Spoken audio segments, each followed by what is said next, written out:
Kanjeng Nabi Adam yang dihapunten dosa. Ngaoskeun shalawat ka Kanjeng Nabi Muhammad gitu. Janten shalawat geus dikapungkur keneh. Bahkan Kanjeng Nabi Musa alaihissalam dina sapaliwat nyebutkeun kieu. Kanjeng Nabi Musa alaihissalam dina hiji waktos anjeunna hoyong dihapunten hoyong dicaketkeun dirina ka Gusti Allah. Musa hoyong anjeun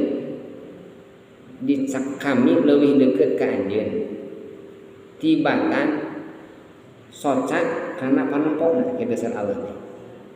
Musa hayang kami leuwih deukeut ti ka anjeun tibatan pangdangu kana ceulina. Musa hayang anjeun kami leuwih deukeut tibatan hate kana non gerentesna teh. Kumaha Kanjeng Nabi Musa tangtos Gusti abdi teh hoyong. Abdi teh hoyong caket ka salira. Kumaha Kanjeng Gusti Allah teh ka Nabi Musa. Fashalli ala Muhammad. Ek anjeun ngaoskeun shalawat ka Kanjeng Nabi Muhammad sallallahu alaihi wasallam. Itu Kanjeng Nabi Musa eta teh. Jadi jalmi anu caketan anu nyeueurkeun shalawat ka Kanjeng Nabi bakal dicaketan ku Gusti Allah langkung sae tibatan langkung caket tibatan gerentes hate jeung hatena. Langkung sae tibatan panempok kana socana. Langkung sae tibatan pangdaung kana ceulina. Caket langkung caket ya teh.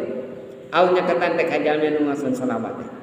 Mulai di dinya jalmi nu hoyong dicaketan Gusti Allah nyeueurkeun zikir jeung nyeueurkeun shalawat ka Nabi Muhammad sallallahu alaihi wasallam. Wa man ahabban Nabi sallallahu alaihi wasallam aksara minas salati alaihi.